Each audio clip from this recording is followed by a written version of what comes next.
Okay, welcome back to part two of our riveting conversation about narcissism. And if you've made it this far, that means you are completely absorbed and entertained. And I don't even need to juggle with these Chinese balls I have. The sun. Yeah. But anyways, carrying on.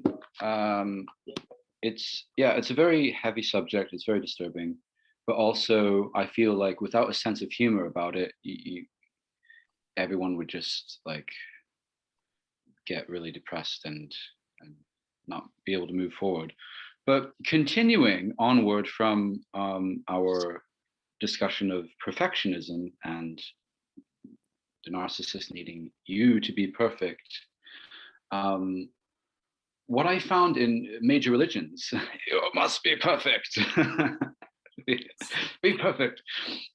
What I found in major religions is this: you must strive for perfection, or you will be damned to hell, or this consequence will befall you, or this or this. It's just this. It's like the myth of Sisyphus. You're pushing up this boulder up a hill, and if you get too tired, yeah, okay, and then you tumble back down, and you have to start over to push the boulder up. This constant striving for utter perfection, and I've seen, narcissism. Last week, I was at an international musicians seminar, world-class, top-notch musicians, utterly perfect, flawless, really, but they're all of them have fucking personality disorders, and not that I don't, but they are like another level of superiority, malignant narcissism, and very up there, and you're just down there, and sort of thing. Yeah, the 12th house Pisces area of music is where people are essentially in the womb, the 12th house of imagination, where imagination originally comes from. It's in this enclosed space where you can just can dream about stuff. The art is to project your emotions to the outside. And yeah, in this profession, there are some professions where narcissism is quite represented. Yeah. Because music is also a good way to gain supply, of course. Someone listens to your performance. It's a performance. Yeah. And you also can even give yourself supply if it's good, if you're actually talented. Sure. Yeah. I mean, as a singer myself, I love performing. It's great supply for me. I feel, energized. Like it's like a hit, afterward. It's great. It's a rush. You feel, oh, I have something to live for. Exactly. And I think that's a normal, human thing, needing that positive reinforcement, but not like neurotically, obsessively all the time. That's when it gets a bit, Yes. Yeah. So in terms of this needing to be perfect, what's that all about? Why is that neurotic need to be perfect even there? Because it's a protection. It's a full body armor. Right. So imagine the narcissist wears full body armor, like a knight in metal plate. Perfectionism is the armor pieces. Yeah. It's a material of which the armor is made of, and he needs that because that was his protection for his mother, the tyrant. Because the narcissist always pokes you. Always remember, the narcissist in 99.99% of cases had a narcissistic parent. It's guaranteed. It's not possible to have this severe, absolute metastasized, cancerous, disgusting tumor of a disease without extremely disgusting, tumorous, diseased parents. It's just logical. So that's where it comes from, because the narcissist basically, he expects to be perfect because you're his extension. whatever he feels internally, when he feels dysregulated, he feels dysregulated because you did something imperfect, like you messed up, you made a mistake.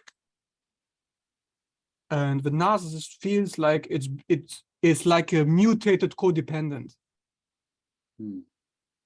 He can't separate himself between you and him. Yeah. So he actually, it's ironic, really, because everyone says, oh, he's so selfish, but narcissist. He only thinks about himself. He's only self-absorbed, which is correct. Yeah. But the reason why he is self-absorbed is to protect himself from you, dysregulating him because he can't separate from you. So imagine, let's say I shared my big news that my business just collapsed and I'm not doing so well. Things are going wrong, left, right, and center. And you have attached to me. You will feel the hurt of it. But because your brain works like the brain of an infant. So if the infant says, oh, my mother, because every single person in the narcissist's life is his mother, she is not doing so well, he feels extremely insecure, like the world is going to collapse. But to prevent that from happening, he does not attach at all to you. He completely not attaches. It's not like he attaches in a different way, like an object, right? Like you're a piece of furniture and you're just supposed to work properly, otherwise I can't deal with you. So he avoids the intimacy and connection that he gains from getting closer because of this problem that he has, that he is an infant. It's so interesting because, like, for someone who's truly like mature and has been through a lot, vulnerability and being open is actually a good thing. It's a beautiful thing. Whereas for the narcissist, that's a sign of weakness. Feels like a nightmare. And yeah, it is. The narcissist brain is like, it shuts down completely in case of vulnerability. So he assumes that everyone else must feel that too. So if they allow themselves to be vulnerable, they're idiots. Yeah. How can they allow something so horrible to happen? So they devalue it and they insult other people for doing that. They despise it, they resent it. Because their body wants to be vulnerable in some way. Because they do want to connect to other people. Yeah, absolutely. And you know, it's tricky. It's tricky because, like, if you are someone who has, you know, been through all the stuff and have picked up certain, you know, personality disorders that are treatable, and then you're at a place where you want to healthily relate to someone, but you know that that person isn't safe. You just have to find the right person to do it with, really. Because if you open yourself up and are vulnerable to, like, someone who's narcissistic or toxically codependent, then that's just going to backfire, isn't it? For the narcissist, your vulnerability is like a drop of blood to a shark. Because it's part of the narcissism. The narcissism is a defense. He's always expecting that you will abandon him. Because you will find out that he's a loser. Because the narcissist suffers from imposter syndrome.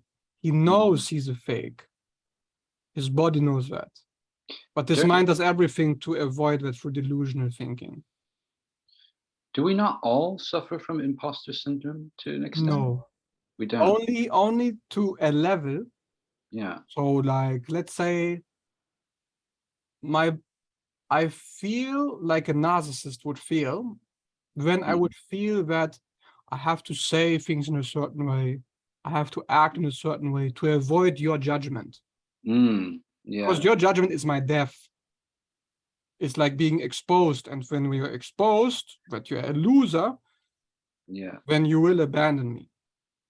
So the narcissist, his body, because intellectually he's not doing any of this, his body is doing all of it, literally like forcing him to.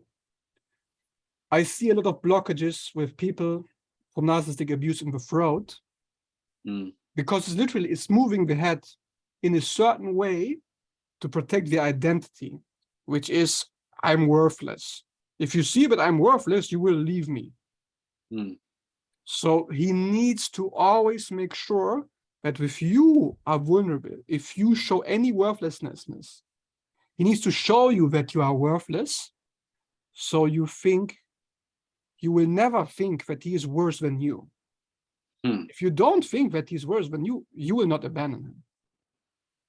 It makes him feel safe, it makes him feel regulated and validated that you are more worthless than he is in the moment that he's attacking you for showing weakness.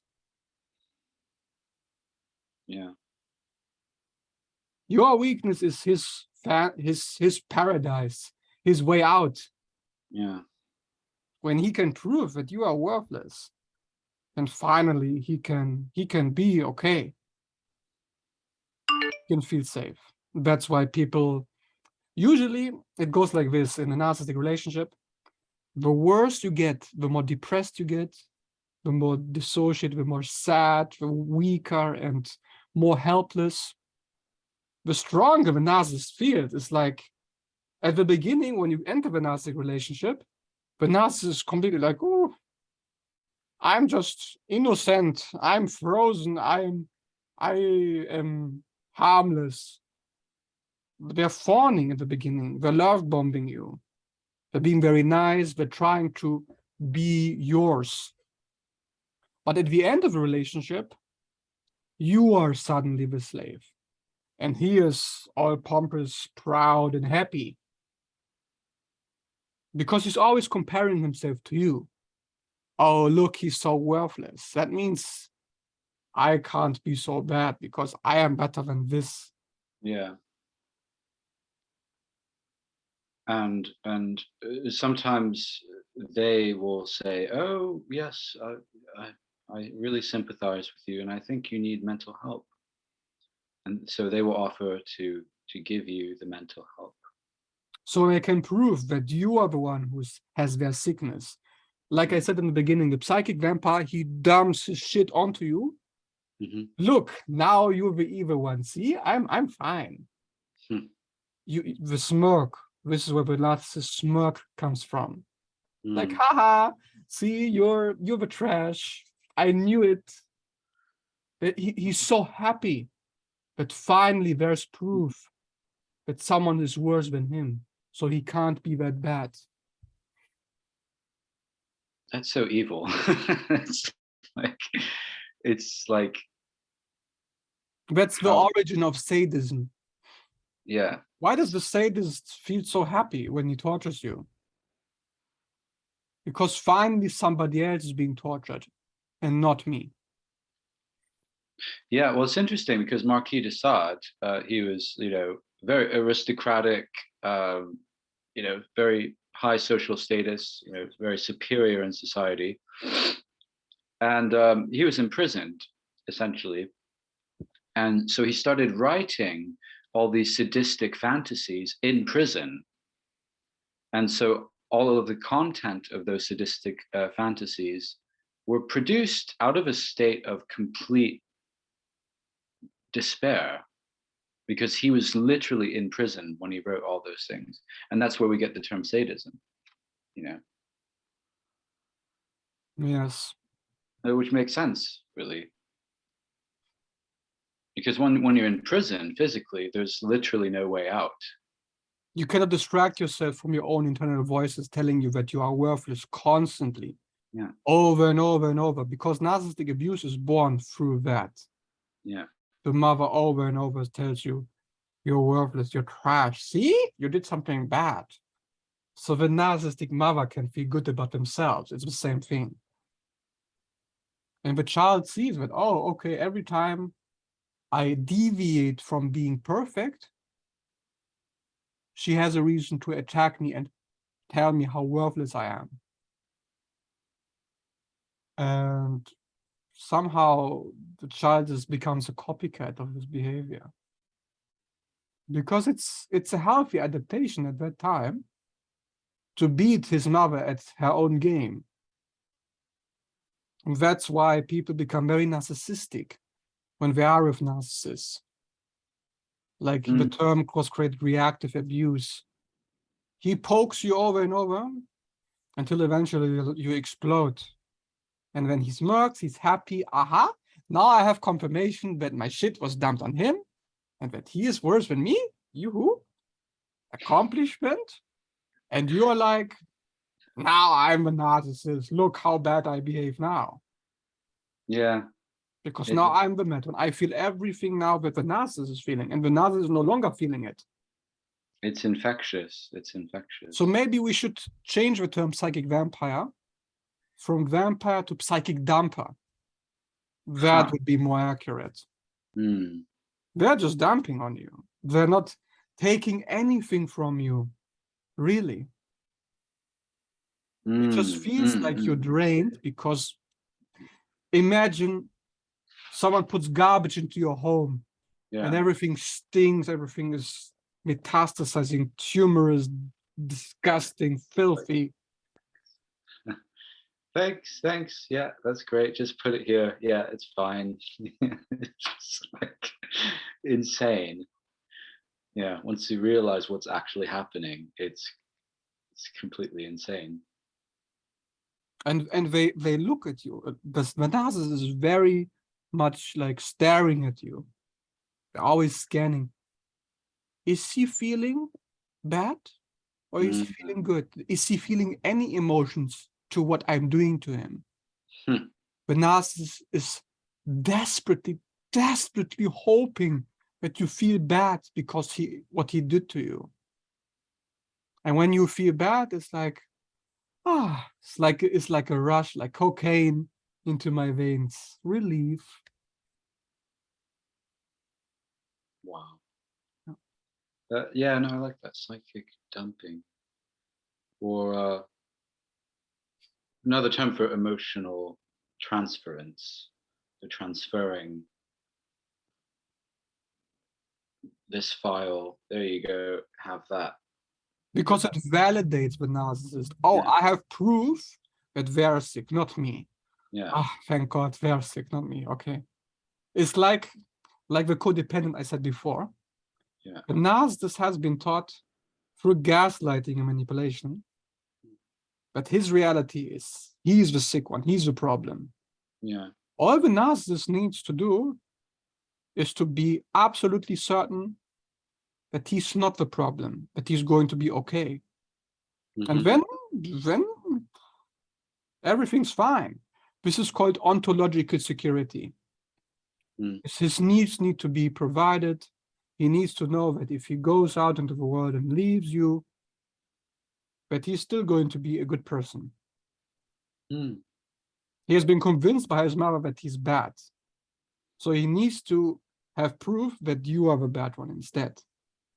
It's a repetition of the childhood conflict, where the child actually tried to prove to his mother that the mother is bad, but it failed. Failed completely. You can never prove to the narcissist that they're the bad one. Yeah. It's just not possible. So when it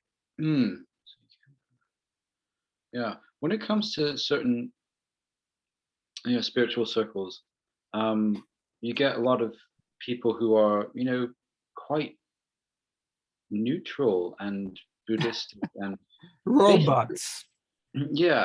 Good, or you could just say a really good space holder, or someone who's kind of like unconditionally present. Are they good supply for the narcissist?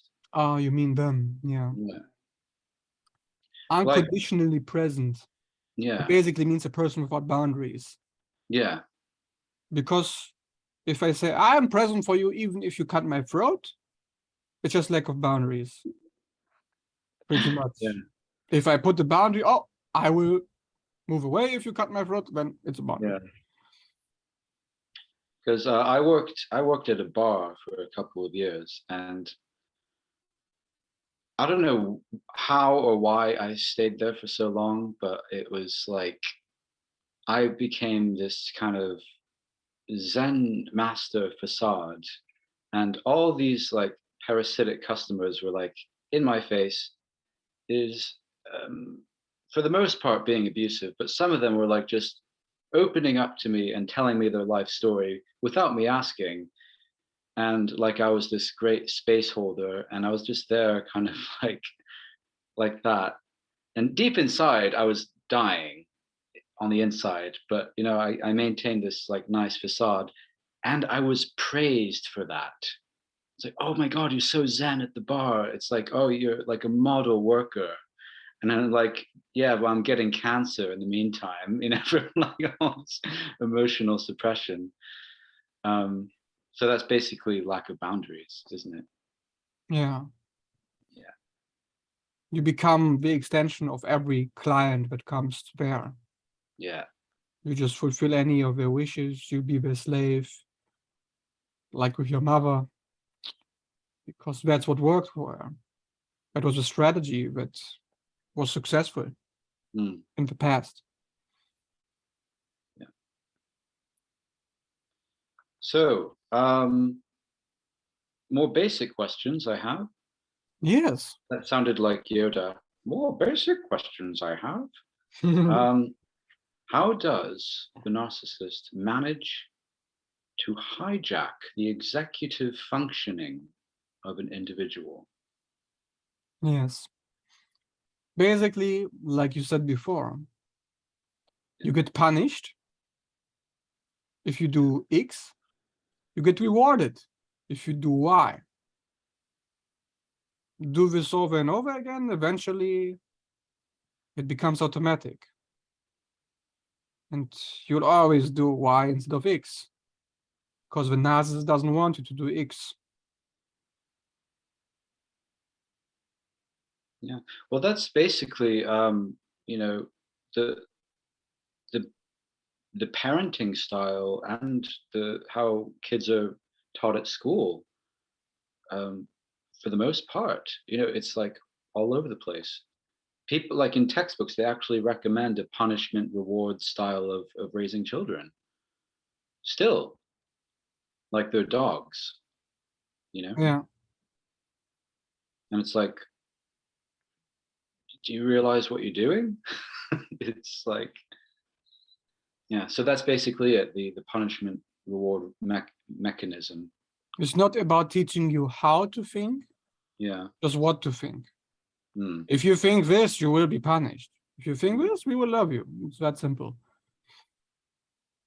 yeah. Well, we saw that with the last 2 years with the more narcissism on a global scale with the COVID psyop. Um, and like, oh, if you don't wear a mask or Oops, don't oops, do oops, this, oops, oops, oops. Facebook, and like, yeah, YouTube. Now yeah, we're gone. yeah, just total punishment. And the people became the police. It's Yeah. like the police hardly did any work because the people were hijacked by this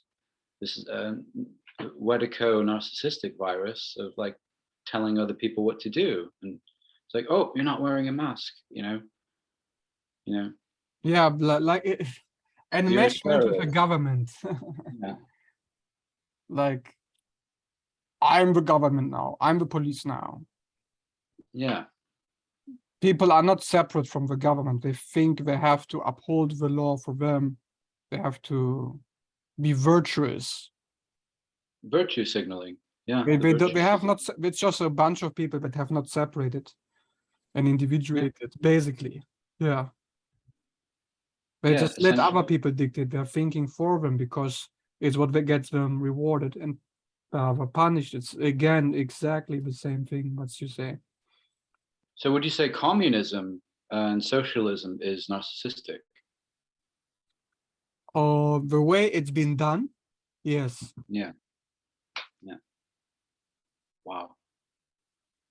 Yeah, because it bleeds into like other higher societal structures, and it's not just about individual dynamics. It's about the collective government. It's like its tentacles are everywhere, Yeah. really. including in religion and the concept of this If you think about punishing. communism, it's essentially a cult communism. Yeah. We Yeah. we together we are strong. Alone Mm. we are nothing, or our lives mean nothing alone. It's not just a system for behavior, but also for your beliefs and philosophy, for your lifestyle, the way you relate with other people. It's like we see this in the Asian countries, China and Japan. Yeah. It's this collective narcissism where it's all about, oh, my corporation, I stand for my corporation. So because my corporation is so successful, I'm successful. Mm. Here in the West is different. Here in the West, I'm very high up in the corporation. Mm. So that's why I'm successful, because of my things. And there is because, the identity is extracted Yeah. from the Well, collective. two sides of the same coin, really. That the communism, the way we function more. In both cases, there's an extraction of self-worth from what you are doing, whether you're doing it for the collective or for your status is the same. It's completely the same, yeah. Yeah. Which completely defies the laws of nature and the will of God, really. So would you say the narcissist is completely ignorant of and or terrified of God?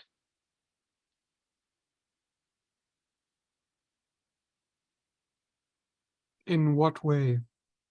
Like, for example, different people have different definition of God. Yeah, it's a difficult one, actually. I would Depending say on the narcissist is always scared of being persecuted, right? Okay. He's always a victim. He's paranoid that other people will persecute him like his mother did.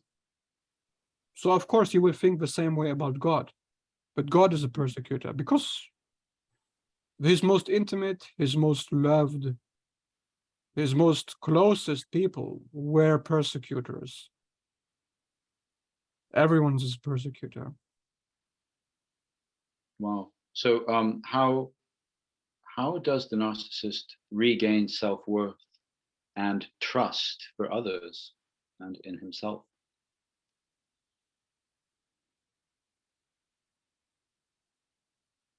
How does he gain trust in himself? Well, by knowing this, that the persecutor is not outside, but the persecutor is within. And by affirming this and being very clear, collecting as much proof as he needs for that, and he basically needs to reconnect to reality. He's been lost in this delusional bubble where everyone else is the problem. The evil guys are outside. So if he accepts that he has been the evil one, or that the evil has been inside, basically, then yeah, he can learn to trust himself. Yeah, I mean, it takes a lot of bravery to do that because you've been so invested in this false image, and once you actually look at you've been the evil one, there's going to be a lot of, if you're not strong enough to face that, then you're going to be in denial, in complete denial. And the narcissist has to be convinced that guilt or pain, cognitive dissonance, is the way to heal. Because what we are taught in society, always be positive, don't spend time on the negative. Like, the narcissist always tells you, just let go of the past, just forget the past, move on. Leave everything unresolved. Just leave it. Let it build in the background like a pile of garbage. Let there be chaos and devastation throughout your life. Just let go. Yeah. The narcissist has to, this is his value system that he got from his mother. No, just let it go. It's fine. His philosophy. The philosophy needs to change. The philosophy needs to be, Yeah. Oh, you need to take care of this garbage. This garbage is actually your way out. Mm.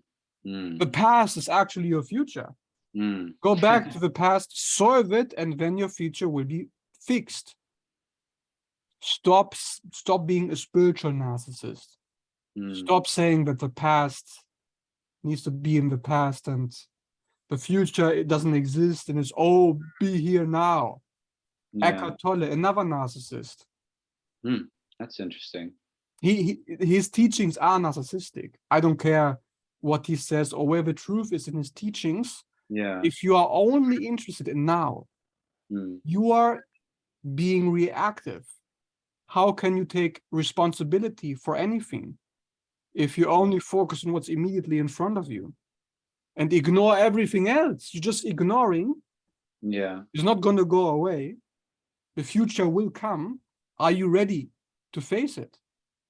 Or are you not facing it at all? Yeah. Oh, it's uncomfortable. Oh, I feel anxiety. I'm afraid that I will be homeless because I don't work. I'm afraid that people will abandon me because of my decisions. I'm afraid that I have to work on myself, and if I don't, then the future will be in ruins. Yes, be afraid. Stop avoiding fear. That's the enemy. Satan is the one that convinces you, oh, there is no enemy, there is no fear. Forget about it all. I do not exist, Satan says. I do not exist. There's no evil. There's no problem. There is no mafia. Yeah.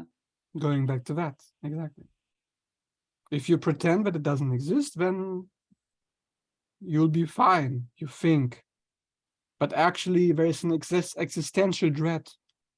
The narcissist is stuck in purgatory. He's trying to avoid hell, like everyone else. He wants to be in heaven. But it's pretentious. It's all about avoidance. So he gets stuck in purgatory where he's frozen. And there's this fear in the background. It's almost, it's very, very terrifying, this fear. That's part of the sad baby syndrome when you are close to the narcissist. You feel there's this dread of being helpless, that I am going to be destroyed completely. He can't deny it. It doesn't matter what mechanisms you use. The only way the narcissist gets to be a narcissist and enter heaven at the same time is to say, oh, you are now the problem. And every time something goes wrong, just blame you. The narcissist feels relief that he doesn't have to do anything anymore. He doesn't have to be accountable. He doesn't have to think about it. Because the narcissist, they never take accountability, but that doesn't mean that they're not aware that they have to take it.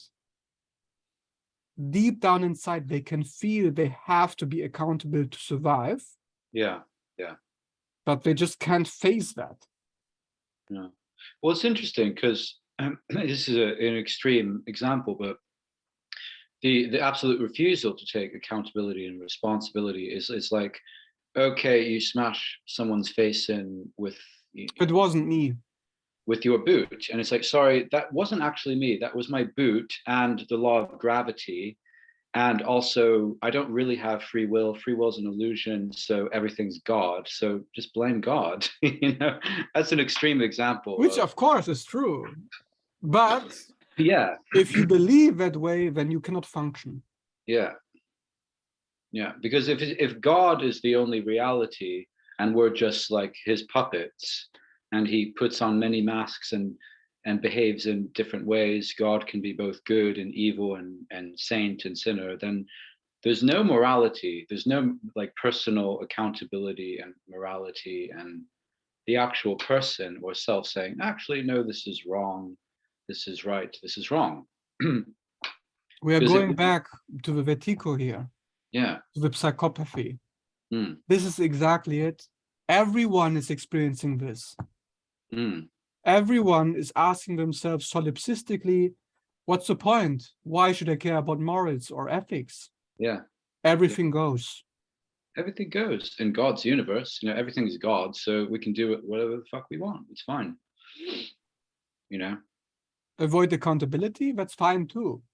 Yeah. The narcissist will try to use anything. Yeah. He will use the truth, but Yeah. everything is God and everything is predestined, if that's the truth. Yeah. If that was true, he will use it Yeah. It's to tricky. keep his lies. The lie is that everything will be fine if I avoid accountability. Yeah. It's so infantile, it's so stupid. Yeah. But the narcissist is not even aware that he's thinking that way. Yeah. Because every time the thought comes into his mind, he's like, no. There must be another explanation. The defense mechanisms, like a program, plays out the justification, the rationalization. No. This can be explained. Why am I avoiding this? Because I have good reason to, because it's fine, because God is in charge, whatever. Yeah. And it works the other way around, like for someone like for instance, for like the borderliner or codependent or whatever. I know, for everyone can fall into this trap. It's true, because I've made so many stupid mistakes. Me too. And I've essentially blamed the narcissist for making me do that. It was like, well, it wasn't my fault, but that's like me thinking that they have more power than me, and that's also me not like taking responsibility for the fact that I have basically very loose boundaries, or had, you know.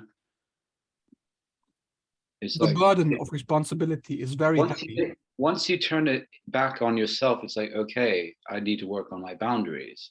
I mean, blame the narcissist, but that's secondary, isn't it? Exactly, secondary. You can blame it, and you should. Yeah, But and you should. Yeah, you keep things in mind, you keep perspective. You yeah. don't get lost or stuck on just him being the bad guy. Exactly. That's where it's, yeah, you can just say, oh, it's evil, and oh, he's much more powerful. It's evil, and I'm also enabling it. There's his role and my role at the same time. Yeah. Yeah. And then you are free because you're connected to reality. You take the power back because now the burden, you accept the burden. It's like Saturn in astrology. The Lord of Karma. When you have your Saturn return like you have now, Saturn comes, oh, look, here's a burden. Take it or take the whip. Whip or take. Whip or take. Yeah. Yeah. So this is part 2. That is part 2. Thank you so much. And TBC. To be seeing you soon in part 3. Thanks for watching. Thank you.